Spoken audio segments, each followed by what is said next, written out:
Bonjour, vous êtes président donc, de la CPDS d'Atlantique Nord-Loire. Donc, on vous a fait venir aujourd'hui dans les locaux de l'éclaireur parce qu'on a organisé depuis le début de la semaine une collecte de plusieurs masques. On en voit quelques-uns ici. Il y en a d'autres dans un carton parce que vous avez été nombreux cette semaine à venir nous en apporter. Donc, est-ce que vous pouvez nous expliquer à qui vont bénéficier ces masques? Ces masques vont bénéficier déjà aux soignants qui sont à domicile, les aides à domicile, les aides soignantes qui n'en ont pas, malheureusement, qui ne sont pas équipées, on va pouvoir leur utiliser. Ça peut très bien bénéficier aussi aux patients qui viennent dans nos cabinets de consultation où on n'a pas forcément des masques chirurgicaux à leur disposition pour qu'ils puissent repartir chez eux en toute sécurité. Et après, pourquoi pas les mettre par-dessus un masque chirurgical pour faire joli, parce que c'est quand même beaucoup plus élégant d'avoir ce type de masque. Oui, certains ont fait des belles créations. Qui sont magnifiques, sincèrement. Plutôt que des masques ternes bleu ou blanc. Donc voilà. Donc ça peut être utile, sauf pour le personnel soignant qui est en contact avec des malades qui sont avérés Covid ou suspects Covid. Effectivement, pour les médecins, les infirmières, les pharmaciens, c'est quand même pas adapté. Pour l'instant, quelle est la situation justement à Châteaubriand? Est-ce qu'il y a des cas? Est-ce qu'il y a des suspicions de cas? Alors, vous savez qu'on a instauré une consultation Covid à l'hôpital de Châteaubriand, avec voilà, à l'hôpital de Châteaubriand, l'ADOPS, qui est le système de garde de nuit, et le centre 15, bien sûr, et l'ARS, qui nous chapeaute quand même. Et donc, cette consultation est particulière à Châteaubriand, parce qu'il y a un numéro de téléphone dédié, qui n'est pas le 15. Le 15, effectivement, c'est tout le reste du territoire sur celui-là, voilà. Donc, ce numéro aboutit à l'hôpital, une secrétaire prend l'appel, qui le bascule à une infirmière qui fait une checklist avec le patient qui appelle. Et en fonction de ça, le médecin est contacté, qui est sur place. Donc, soit il voit le patient, soit on fait une téléconsultation. Donc jusque-là, on a commencé lundi dernier, on a eu à peu près 45 appels, donc après une quinzaine par jour, en moyenne, dont la moitié ont nécessité un avis médical, et dont la moitié encore, donc ça veut dire c'est un quart au total, qui sont venus en consultation physique, voir le médecin qui était au centre de consultation. Donc est-ce qu'il y a eu des tests réalisés sur ces... Non, il n'y a pas eu, il y a eu une seule hospitalisation, effectivement, pour un jeune à Châteaubriand, voilà. De mémoire, il a été transféré à Nantes. On ne sait pas encore si c'est un Covid. Mais aujourd'hui, les tests sont quand même délivrés avec parcimonie. On commence juste à en avoir à Châteaubriand. On est en train d'établir un protocole avec l'hôpital et le laboratoire de Châteaubriand pour savoir à qui on va faire les tests en priorité et comment on va les faire. Parce qu'il faut des protections spécifiques quand même. Ça ne se fait pas n'importe où. Ça ne se fait pas au laboratoire. Donc n'allez pas à votre laboratoire pour le faire. Ça ne marchera pas. On a senti un peu, surtout durant cette première semaine de confinement, que certains trouvaient que c'était un peu éloigné, les cas de coronavirus étaient plutôt dans les grandes villes, n'étaient pas dans nos campagnes.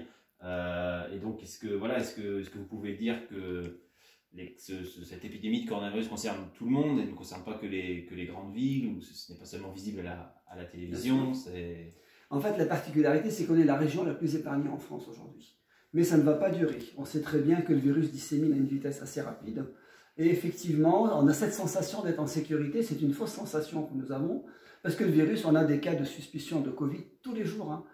Chacun de nous, chaque praticien en médecine libérale, mais aussi à l'hôpital, on a qu'à peu près 4-5 cas par jour de façon régulière, qui sont Covid, c'est sûr, non testés, parce qu'on ne peut pas tester tout le monde, pour ce que je vous ai dit tout à l'heure. Par contre, on demande le confinement, donc c'est à notre porte quand même.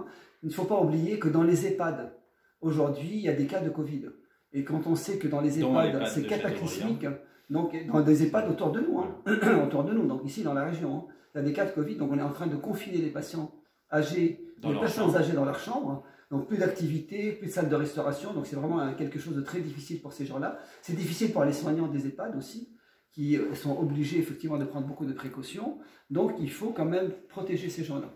Donc, si vous ne voulez pas vous protéger, vous, c'est votre libre choix, mais en condition que vous soyez tout seul chez vous, mais il faut protéger les autres surtout. Donc la consigne, c'est toujours rester chez vous, rester confiné. Restez chez vous, et si vous avez des symptômes qui évoquent un Covid, contactez avant tout votre médecin traitant. Si vous n'en avez pas, contactez le numéro dédié, le 02 40 55 89 13, et dans ces cas-là, vous allez avoir une permanence qui est du lundi au vendredi de 9 h à 18 h. Le week-end, ce sont les urgences et le CAS. Mais ne vous précipitez pas aux urgences non plus. Si vous avez des symptômes, appelez avant le 15 et laissez-le gérer ça. Et donc, concernant juste ces masques pour finir, il y a encore des besoins, j'imagine, à l'heure d'aujourd'hui. Est-ce que vous appelez encore la population à nous Donc, fournir? Pour les masques en tissu, c'est vrai que c'est, j'allais vous dire ce que je vous disais tout à l'heure, c'est plutôt pas pour les soignants proches des malades. Mais par contre, pour le reste, vous pouvez en faire et pouvoir donner aussi à votre entourage. Hein. Donc c'est très utile. Et ce qu'il faut quand même signaler, c'est qu'il y a une énorme solidarité aussi. Là, ce sont les couturières qui ont fait des masques. Mais on a vu quand même beaucoup de chefs d'entreprise et d'agriculteurs qui avaient des masques à disposition qui datent de l'époque de H1N1, ou bien ceux qui font des élevage de poulets, par exemple, qui sont de déposer des masques chirurgicaux en quantité. Donc ça, c'est extraordinaire. On en a besoin. On en a besoin. Parce que le pic de l'épidémie n'est pas encore arrivé. Non, non. Là, il est attendu d'ici... D'ici une dizaine de jours quand même. Une bonne dizaine de jours. Début avril. Mais on sent bien qu'il y a une augmentation des cas quand même. Là, on a l'impression de vivre un peu ce qui se passe avant le tsunami. Donc on voit la mer qui se retire. Et puis petit à petit, la vague va nous arriver. Donc on sait que la vague va arriver. On ne sait pas tout à fait à quel moment précis. Mais elle va arriver quand même, de toute façon. Donc on essaye d'anticiper au voilà, mieux. C'est tout l'avantage, c'est d'anticiper. Et cette anticipation, c'est le confinement. Vraiment le confinement, respectez-le. Même si vous avez l'impression que c'est une corvée pour vous, mais c'est indispensable, vraiment indispensable. Et puis, ne vous précipitez pas pour les tests.